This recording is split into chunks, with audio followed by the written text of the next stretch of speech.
nosotros no aceptaremos la exclusión de nuestro pueblo de ese derecho.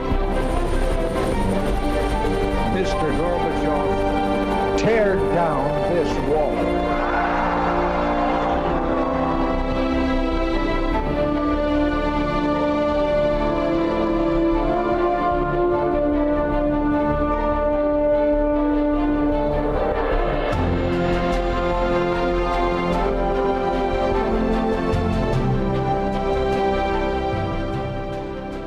Buenas noches, señoras, caballeros, bienvenidos a Tiempos Modernos.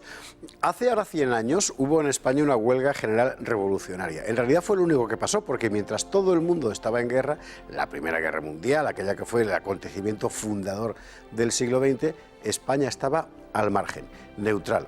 Así de aquella manera, pero neutral. ¿Por qué fuimos neutrales en la Primera Guerra Mundial? Lo veremos hoy con Luis Togores. Un vídeo y empezamos. España se mantuvo neutral en la Primera Guerra Mundial. Mientras Europa se desangraba entre 1914 y 1918, nuestro país permaneció al margen de las hostilidades.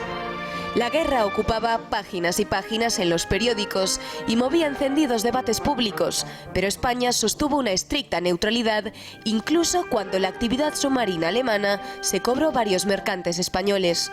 Siempre se ha dicho que las derechas fueron germanófilas y las izquierdas, por el contrario, partidarias de los aliados.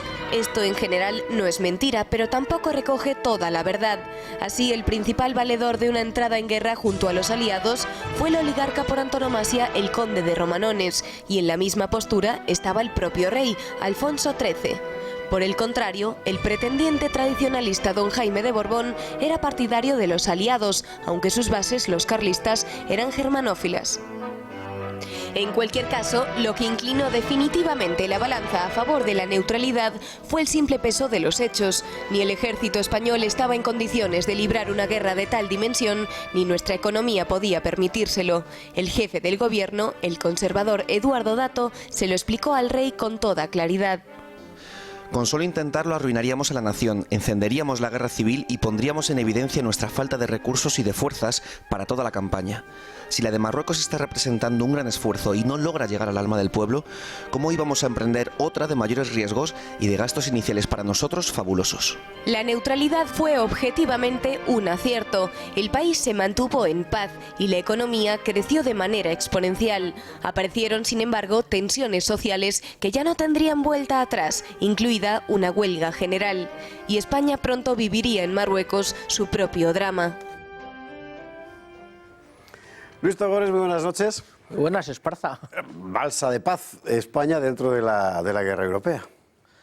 Bueno, los españoles, yo creo que nunca se explica bien el factor geográfico. Es decir, nosotros solo podríamos haber entrado en guerra a favor de los aliados, dado que estábamos con Francia al norte y con Portugal al lado, con lo cual, y además con Francia otra vez juntos en Marruecos, con lo cual o éramos neutrales o entrábamos a favor de los aliados. O éramos tan fuertes que machacábamos a todos, cosa que distábamos muchísimo de ser, porque en aquel momento España, aunque no era tan, como decir, miserable como durante mucho tiempo ha venido la historiografía condicionada, tampoco era una gran potencia, evidentemente. Hombre, piensa que habíamos sido derrotados muy pocos años antes por los americanos, es decir, que realmente eran 15 años de la derrota y por lo cual todavía el país se estaba quejando militarmente. Y luego es verdad que la sociedad estaba muy dividida. Es cierto que lo que ha dicho el vídeo, las derechas, la iglesia, el ejército era fundamentalmente germanófilo. Porque veían el mundo tradicional y de orden en el emperador de Austria y en el emperador de Alemania, Bueno, etcétera. y también el mito eso de Carlos I de España y V de Alemania, toda esa serie de cosas. Luego también hay otra cosa, o sea, los alemanes estaban muy lejos y nunca nos fastidiaban. Los franceses siempre los teníamos al lado, nos fastidiaban en Marruecos todos los días, los pares y los impares, en el norte al otro lado del Pirineo también los teníamos, y como ahora nos despreciaban y nos veían unos ciudadanos de segunda, entonces la derecha sí tenía muy claro eso. La izquierda, es decir, no la izquierda, realmente los liberales, es decir, Romanones, bueno, pues sí veía, porque eso era la Europa que se nos prometía, igual que ahora, ¿no? Es decir, una Europa democrática, llena de libertades, con faldas más cortas. Es interesante, bueno, eso lo decía José Antonio, la España alegre y faldicorta. Es interesante ese matiz que has hecho de, bueno, las izquierdas, los liberales, porque es verdad que en aquel momento la izquierda, digamos, dinástica del sistema no eran los socialistas ni los anarquistas, estos últimos estaban matando en la calle fundamentalmente, sino que era un partido liberal oligárquico que era el que venía desde la Restauración. Exacto. Con Cánovas. El turno pacífico. Claro. De hecho, los únicos verdaderamente neutrales, aunque pueda parecer mentira, eran los socialistas, que era un partido insignificante, y los anarquistas, que eran los que eran verdaderamente partidarios de la neutralidad. Y por eso en todos los países de Europa, tanto socialistas como anarquistas, como comunistas, que casi no había, fueron estigmatizados como traidores, porque eran los únicos que entendían que la guerra era una guerra de clases, donde las burguesías, los de ya fuesen germanófilas o aliadófilas, lo que querían era lanzarles como carne de cañón para repartirse el mercado, digamos, de la industria, el negocio y tal. Eran los únicos verdaderamente neutrales. En aquel momento España es reina Alfonso XIII, es un rey con muchas más potestades ejecutivas que hoy en día, de hecho no paraba de tocar las narices en materia de gobierno, hay sucesivos gobiernos del turnismo. 7 durante la guerra. Exactamente, es lo que muchos gobiernos, que además provoca el rey los cambios permanentemente porque no está de acuerdo con tal o cual mayoría.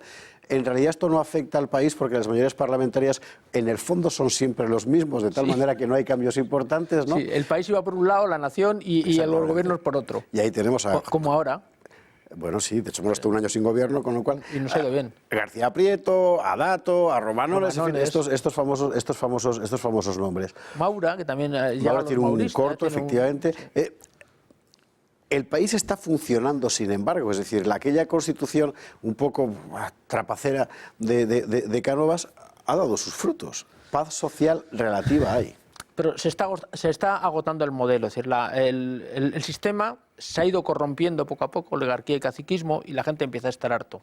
Luego hay una serie de partidos jóvenes que todavía no tienen peso, socialistas, comunistas, que es el gran partido de la izquierda, anarquistas, que es el gran partido de la izquierda, hay que recordar, que no tienen, porque aquí siempre se dice cuando empieza la Guerra Civil Española, los socialistas no son nada, o muy poco, los comunistas ni existen, y el verdadero partido de masas, lo que pasa que es un desastre, son los anarquistas, la CNT. Pues esos son los que están en la calle. Pero a nosotros en la guerra nos va bien.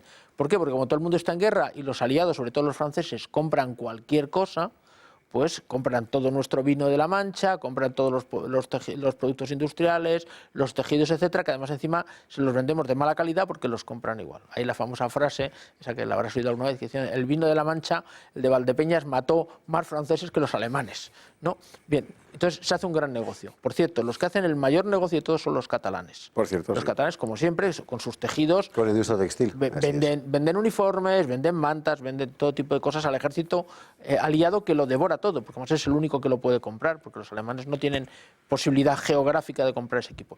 Y se hacen multimillonarios. A mí, que ya sabes que me gustan mucho los coches, los grandes coches que hay en España de 1914 a 1922-23, todos tienen matrícula de Barcelona prácticamente. Interesante. Porque son los que han ganado dinero con...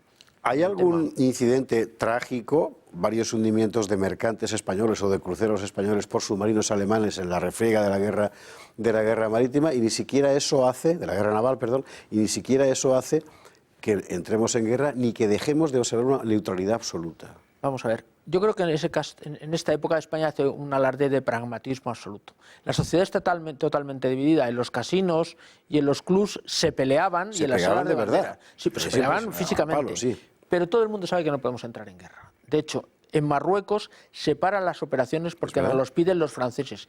Y eso lo hace un ejército que es germanófilo, pero por petición de los franceses. Separa las operaciones. Y en España, bueno, pues lo que hace es que, como un poco lo que luego hizo Franco, vamos a ver, se deja el juego internacional. Sabes que hay espías alemanes, hay espías franceses. Bueno, Mata Hari pasó una temporada en ese Barcelona, si no recuerdo mal, ¿verdad? Bueno, claro. ¿Tú sabes quién fue espía alemana? Dime. La hermana de Millán Astray. Ah, mira, qué cosa. La autora de La tonta del bote, que siempre estaba casada con un jugador con muy mala situación económica, se vio obligada a hacer cualquier cosa para sobrevivir y se cuenta que fue espía alemana y tal. Bueno, fíjate lo que podría espiar, pero se cuenta que fue... Sí, al final tienes un lugar neutral donde todo el mundo trafica con información y además en un sitio relativamente... Bueno, aquí en Alonso Martínez, sabes que había una imprenta alemana que decía que era una imprenta francesa donde hacía publicidad socialista antibélica. Bueno, era el juego. Era ¿no? una forma de negocio también. Sí, también. Hay en la prensa de la época un montón de crónicas de las grandes firmas españolas contando la guerra, algunas impresentables como las de Valle Inclán, porque no se puede ser más antiobjetivo, es una cosa formidable. Pero eso no ha cambiado. Bueno, claro, sí, es lo que era Valle Inclán. Y sin embargo hay un momento en que parece que todo se empieza a torcer porque el gigantesco, porque realmente fue gigantesco, progreso económico que se vive a partir de las circunstancias de la guerra, empieza a provocar un alza de precios y exacerba problemas sociales preexistentes, pero que ahora cobran mayor vigor. Vamos a ver, el problema que tuvimos en España es que como todo se compraba fuera, todo se vendía y por tanto se subían los precios del mercado nacional. Y luego además hay otra cosa, sobre todo los catalanes, la gente de Béjar, ese dinero que gana, que está ganando con este negocio, no lo reinvierte en actualizar la industria española. Es decir, sencillamente, se coge el dinero, se compra un palacio en Pedralbes y un Hispano-Suiza, en vez de renovar toda la maquinaria para cuando acabe la guerra poder seguir siendo competitivo. Y eso lo que hace es, bueno, pues que las clases más bajas, que tenían que comprar alimentos y suministros sustanciales, vean que no pueden porque los salarios siguen siendo los mismos, porque todo se vende a Francia fundamentalmente. Yo siempre me acuerdo la frase esa de los campesinos de Toledo, que decían que ¿cuándo van las cosas? Pues era guerra y sol, no era agua y sol y guerra en Sebastopol, ¿no? Porque, agua y sol y guerra en Sebastopol. Porque bueno, el mercado se vendían cosas, claro, y tal. Pero claro, eso al campesino de Toledo que vende trigo bien, pero al que lo compra aquí en Madrid, cuando ese trigo va fuera, pues evidentemente crea un problema monetario verdaderamente importante, que va a ser lo que va a generar la huelga general y y con la fuerza que luego los partidos de izquierda, que en España no eran muy fuertes, y los partidos revolucionarios, socialistas, anarquistas, empiezan a tener en las grandes ciudades, sobre todo. Esto es interesante porque en el resto de Europa la Primera Guerra Mundial rompe a la izquierda, a toda ella, menos en España, claro, porque no entra en la guerra, y al contrario lo que hace es dar visibilidad pública a partidos como el socialista, que realmente eran muy pequeños. Bueno, los socialistas no despegan hasta que el general Primo de Rivera les mete unas buenas inyecciones de moral y de dinero. Y Caballero lo meten en la... Aquí eran los anarquistas, que era, yo creo que además lo más español y que era una cosa prácticamente genuinamente nuestra, ¿no? Son los partidos verdaderamente fuertes. Acto seguido, en ese contexto, empezará el pistolerismo, como se llama, en el mundo industrial catalán. Pistolerismo, primero anarquista, después patronal en respuesta y ya en una auténtica orgía de sangre. Sí, los españoles nunca nos imaginamos cómo era eso, pero si uno se imagina las películas de gángsters de Chicago, pues en vez de ser por temas de alcohol y de control de bares, era por el control realmente de las fábricas y de las huelgas, etcétera, etcétera. Fueron años muy duros en Barcelona y en otras ciudades españolas, con importantes atentados y muchos muertos, hasta que llegó, bueno, pues Bayler, por ejemplo, que es uno de los que se hace cargo en Barcelona, y se intenta embridar, pero siempre los anarquistas siempre tuvieron mucha fuerza. De hecho, yo creo que hay un cálculo que al empezar la Guerra Civil Española, que son pues 20 años después, tienen 1,5 millones de afiliados. Exactamente. En un país de 20 millones, es decir, una fuerza verdaderamente brutal. Pero esto sería después. En 1918, cuando acaba la guerra, alguien mira el balance y dice: qué bien le hemos hecho quedándonos al margen. Sí, es verdad. Y además luego la monarquía, es curioso, Alfonso XIII tenía muy buena prensa fuera, aunque dentro ya no. Ya ha empezado ya la monarquía a hacer aguas. Pero fuera así, porque tú sabes que él tuvo una serie de acciones para lograr intercambios de prisioneros con la Cruz Roja, y eso es verdad que fuera le dio un ambiente de rey cosmopolita, de buen monarca, que los españoles no percibíamos, ¿no? Porque eso se había quedado hacia afuera. Él es verdad que tenía mitad, sus amigos eran franceses, pero él era germanófilo, aunque casado con una inglesa. Bueno, sí, eso es lo que se llama jugar a todos los palos de la baraja, bueno, como corresponde un rey. En fin, y en el caso de Alfonso XIII. Esto fue lo que pasó en la Primera Guerra Mundial en España. Es decir, nada importante por lo más. Importantes pasaron muchas cosas, pero no en el aspecto bélico. Fue objetivamente un acierto político mantener aquella neutralidad. Vino muy bien y quizá no se aprovecharon igual de bien las circunstancias posteriores que había que haber conflicto dentro de España y fuera. Don Luis Togores, muchísimas gracias. Señor Esparza, gracias a usted. Hasta el próximo día. Y usted y yo nos vemos mañana aquí en Tiempos Modernos. Gracias por estar ahí.